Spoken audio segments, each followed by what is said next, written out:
Hello, this is the follow-up for those that chose pile number 1 in the January 25th You Are the Reader upload. And it is merely reading the guidebook definitions. In case you want to flesh out the idea you had attached to the card, it is not necessary though. If it doesn't resonate with you and you came up with your own definition, you should go with your own definition. But this is just out of curiosity maybe. So the first card we have is Courage. You are safe. Fear is an illusion. Set strong boundaries. This situation requires you to respond from a place of love and courage, and to trust that you are safe, no matter what the outcome. Fear has been used to control you throughout lifetimes, to ensure that you never get too powerful. The media bombards us with stories that can lower our vibration, and many of us, as children, have been programmed to believe the world is unsafe. This unicorn and her guardian call on you now to rise into your power in order to shatter the illusions of fear. When you remember who you are, an infinite powerful being who can never truly be harmed, you become untouchable. Journey now in the knowledge that the world you live in is loving and kind, that others can be trusted, and that you are always protected. When you do this, you are free to live with an unshakable sense of security. You can pursue your dreams more fearlessly and take risks, knowing you can create the results you want and have no need to be afraid. Call on the unicorns to walk every step of your path by your side. Listen as they remind you to be courageous, stand in your power, and trust that you are safe. And next, we have Realization. Sorry about the big old hand in there, but you know, big old hand has to reach the card in, so. The quote is from J.K. Rowling. We do not need magic to transform our world. We carry all the power we need inside ourselves already. Your successes and failures are not who you are. They are fleeting accomplishments. You are brighter than your greatest achievement and deeper than your most dire catastrophe. The spark that brought you into being is within you still. Remember that noble perfection. Honor that beauty. Live that miracle. Your affirmation. My greatest dreams have already been realized. My deepest desires have been with me all along. I work on myself, my greatest masterpiece, to bring the miracle within to realization. I find freedom in forgiveness, liberation in compassion, and peace in love. Wow, beautiful card. And then from Oracle of the Mermaids, your card was Divine Sensuality. The mermaids sing. Yes, the mermaids are protectors and champions of sexuality and freedom, allure and power. To experience physical bliss is not a purely physical event. There is an intimate connection that connects people who make love or kiss or even just shake hands, who touch. And when we exchange this great intimacy with another, there is established between us a strong energetic connection. So it is wise to consider who we make love with, and when and where, and very much why.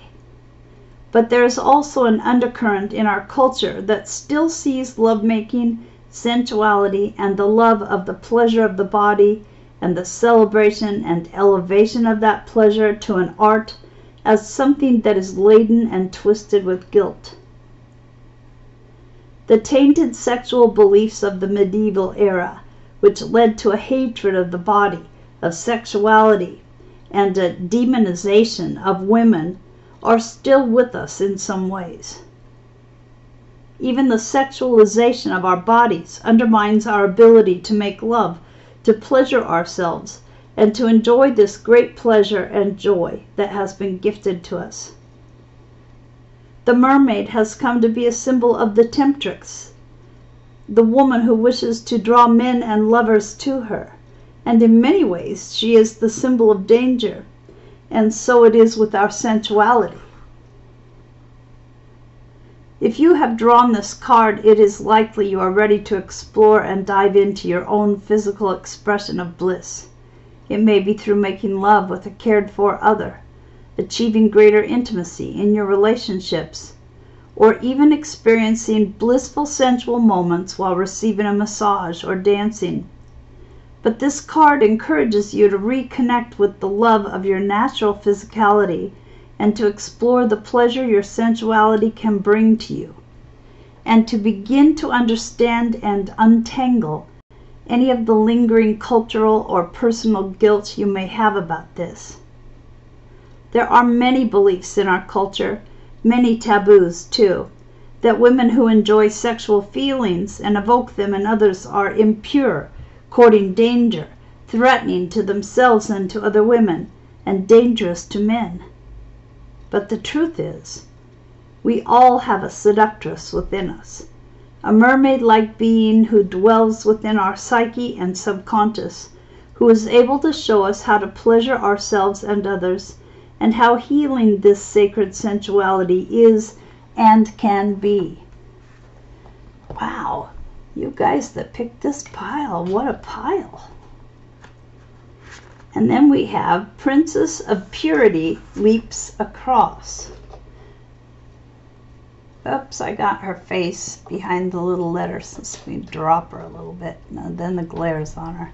Ah, okay. Well, let's see. Yes, she's a taller card than some of the others. There we go. I have such faith in you that I have placed what appears to be an obstacle in your way. It is actually a stepping stone that will help you rise. If there were no challenges, how would you gain trust and confidence in yourself, in me? Through my grace, I am giving you an invisible boost. You shall leap over this obstacle with such lightness of heart and foot. You shall then believe that anything is possible. During a challenge, trusting in divine grace is so helpful. Perhaps you hoped for the best, wanting to trust that the goodness in people would somehow win through and turn a mess into an opportunity for healing. But perhaps the situation didn't quite work out as you had hoped. Or maybe you feel everyone is doing their best, but something is still blocking the way to resolution and healing. The oracle of Princess of Purity leaps across arises when there is something of an obstacle or challenge that you are growing through. Note that, not going through, growing through. I like that. It may be creating an inner sense of unease or discomfort that you feel but cannot quite explain. The good news is that you are being blessed with an empowerment of grace. You are going to be given the power to overcome the obstacle. If someone is trying to pull you into their drama, you have permission to simply refuse to take it on board. It's not for you. Have compassion as you set clear boundaries. This is a way to love yourself more. If you have been seeking a way through an issue, you are being asked to let go of your plans and open up to divine intercession. Don't worry about controlling the outcome. Just accept the way through that will be showing itself to you. It is likely to be a method of sidestepping or leaping over the situation altogether.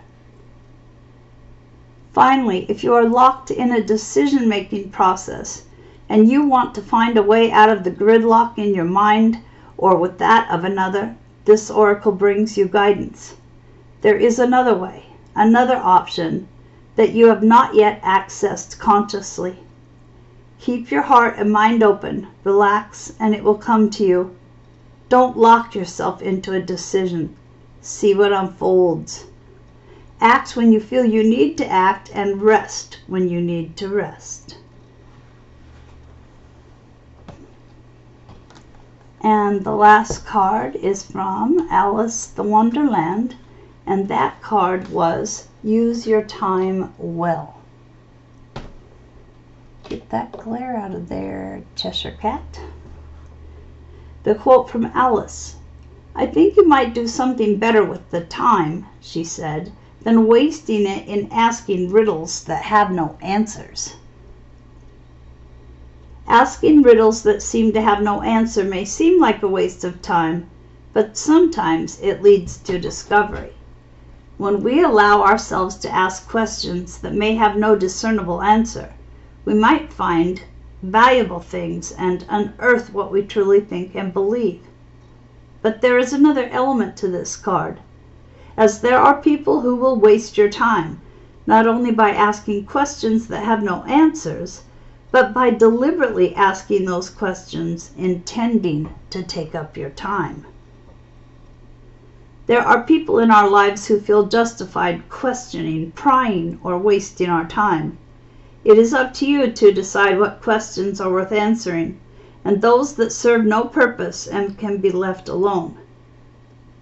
Like Alice, you could find yourself becoming bothered by people's desire to confuse you. When this card comes, it is essential to create a safe space about yourself and to know what you are prepared to do, what you are prepared to withdraw from, and what you will leave well alone. Trust Alice on this. There are many people in the world with questions that will simply waste your very precious and irreplaceable time.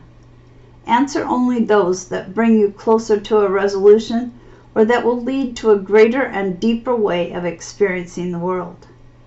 Some people love to feel they are important enough to take up another's time for no sound reason. Do not let them waste yours. And that is all we have. Pile 1. I want to thank you for giving the You Are the Reader a try, and I would love to know if it changes anything in your view after you hear the definition of the cards. And if not, I'd love to hear that also. If you like this kind of reading, a thumbs up would be appreciated, and if you do not already subscribe to the channel, I would love to have you aboard. Thank you to all those who do. All right, see you in the next one. Bye-bye.